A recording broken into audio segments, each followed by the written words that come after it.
do it. So here we are. First one, you need to find motivation. Now, the whole point of this is that you will be successful at whatever you want to be. It just takes a bit of strategy as well as motivation. And motivation in this regard is the actual start of your strategy.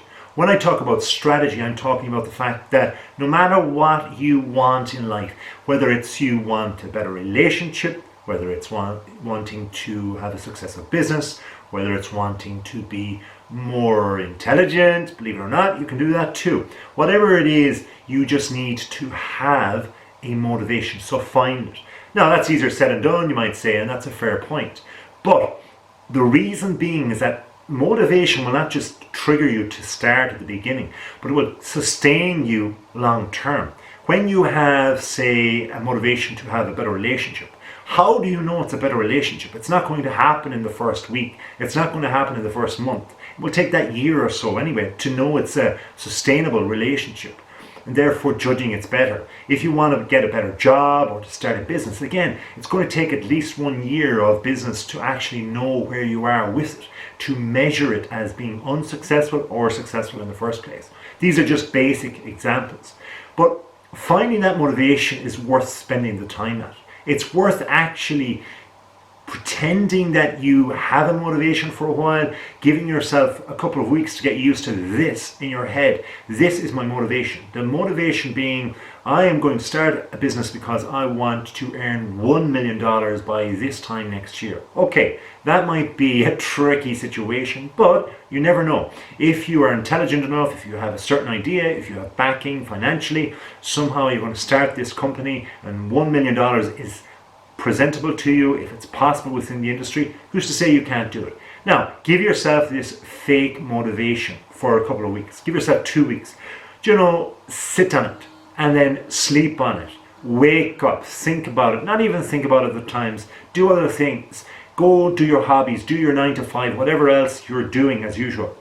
But in your mind's eye, have this as your fake, your pretend motivation.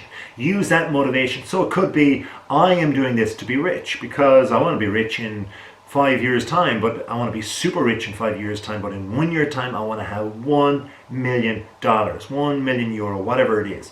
And with that 1 million, that's going to be a huge amount of cash. That is going to get you on the way to be super big, kick-ass rich. And that's your motivation. So sit on that. Think about that for like 1, 2, 3 weeks. And within your own mind's eye, you'll start to wonder, well, what would I do with 1 million? What would I do? Would I buy property? Would I buy a car? Would I give money to charity? What would I do with it? Would I just enjoy it for the time that I have? So you don't know. You really don't know. So it's a matter of actually using that particular instance, that fake motivation to help guide you. Now that's your motivation. You see, once you've given yourself that opportunity to find motivation, you can then just toss it aside after a couple of weeks and you can come up with a different motivation. Ask yourself these questions. Why and what is the real motivation? Because you need to have that one thing, that anchor of motivation to sustain you when the going gets tough, whether it's business, relationship, and so on, because you're going to have to work at whatever it is you want to get out of that funk of being lazy. Second thing is to avoid sugary and high-fat foods. What the heck has that got to do with being lazy? Well, believe it or not, your body is your temple. And if you are lazy or lethargic, it's coming from the fact, perhaps, that physically your body is not performing to the optimum levels. Now, when I say physically, if you're talking about being lazy with regard to exercise, for sure, sugary foods, high-fat foods, they got to be just kicked away, out of the bat, into touch. Just get them out of your diet. Why? Because they're pulling you back. They're making you into a snail. If we're talking about exercise, yeah, you can run just as long, perhaps, but you know what? Your digestion is kicking in. It's not kicking into where it is. You're not going to hit the times if you're running or if you're exercising or the strength or the recovery period and so on, or you may get injured. There's all different variations of things here, and that's just for physical exercise. If your laziness comes from the fact that you're not working hard enough or you're not motivated in the first place, well then look into your diet. Again, what I said in the first point, make sure you objectively put into your mind's eye, what would it be like if I stopped eating candy? if I stopped eating X, Y, and Z, if I stopped eating things that are going to sugarize, if that's a word, put sugar, excess sugar into your bloodstream. If that's going to happen, then you're going to be limited, and your limitations are going to come through your motivation. So we need to get that out of what we're doing here. We need to make sure that we're changing up our diet. Third thing is, and this is something not necessarily to do with physical laziness, this is something to do with your overall laziness, your motivation levels, your mental capacity to motivate for whatever, whether it's playing a piano, learning a new instrument, exercising physically, getting fitter, healthier, losing weight, starting a relationship, getting out there, getting back out there in society, breaking up with somebody, just getting out there in society in general, having new friendships, joining clubs, motivation to work, to study, to do extra things, whatever it is, exercise. Why exercise? Believe it or not, if you move your body will move your mind. They work in sync with each other. If you are exercising even only so, therefore your so exercise regime is stuck in the mud right now. If you're walking to work, that's a wonderful way to start things. But work might be so stressful, you might be sitting down physically and you're not actually moving your butt. You're not actually moving those big legs around the office even, because you're just maybe getting a break time, and sometimes you might even be eating at your desk. So what you need to do then is exercise, up that exercise. Yes, you can go and you can look into my other videos perhaps about exercise, or request them with the comments below. But if you do not, make sure that you'll be checking out other exercise videos. But do you really need to do that if you're not upping the exercise in the first place?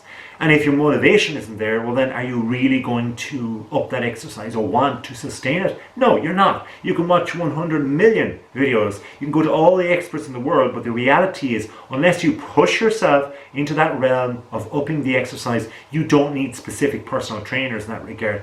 They are just there to give you science back to you, and they're there to motivate you in the short term. But really and truly, your long-term motivation, your sustainability of being unlazy to be energetic and motivated comes from within.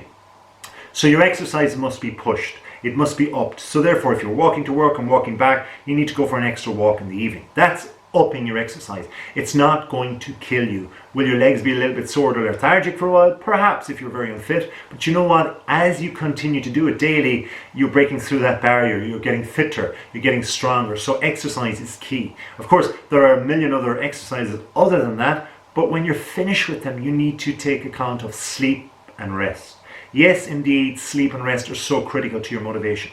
Your motivation comes from between your ears, and you need to settle down between your ears and rest. Close your eyes, take a break. A break is as good as, a marathon.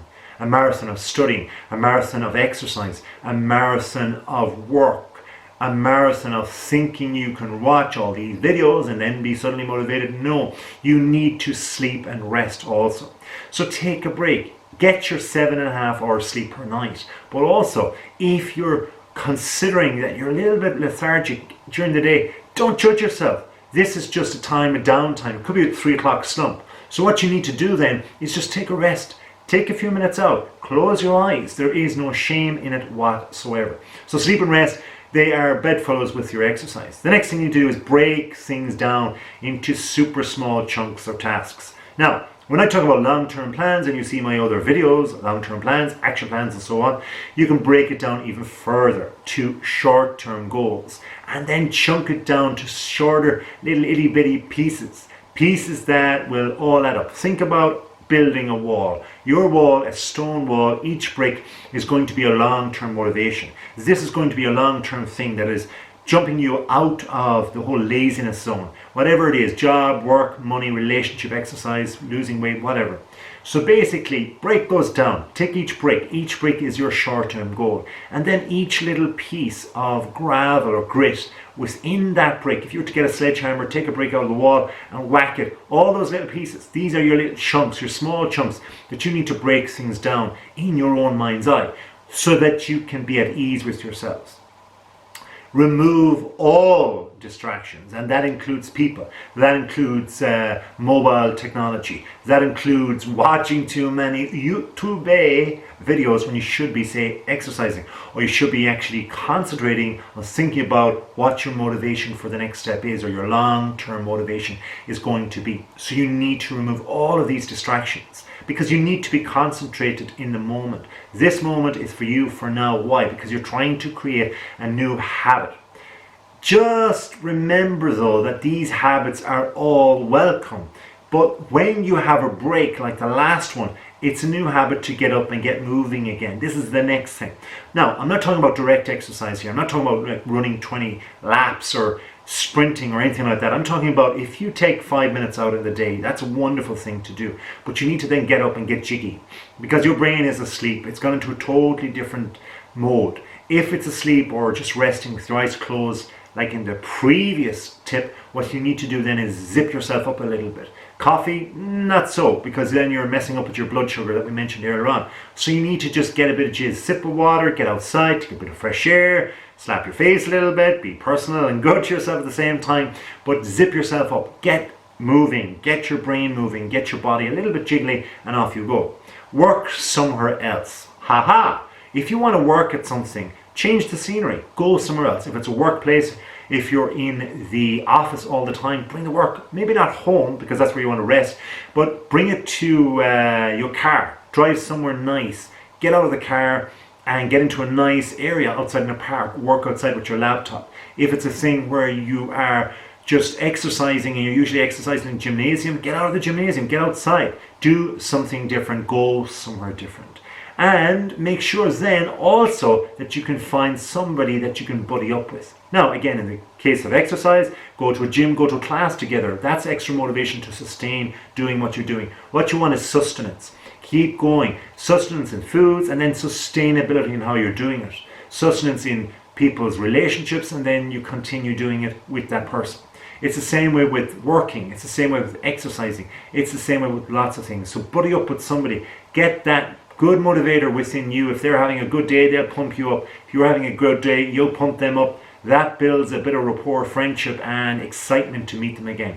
Put on something nice. Give yourself a little treat. If you're doing exercise, wear something nice. You may as well. Don't go overboard in the spandex, mind, because you need to be physically fit to show it off. But at the same time, you can be good in a relationship. Get yourself a new shirt, go out there and enjoy that first, second, third, fifth date. Then you know you're putting your best into the relationship and so on.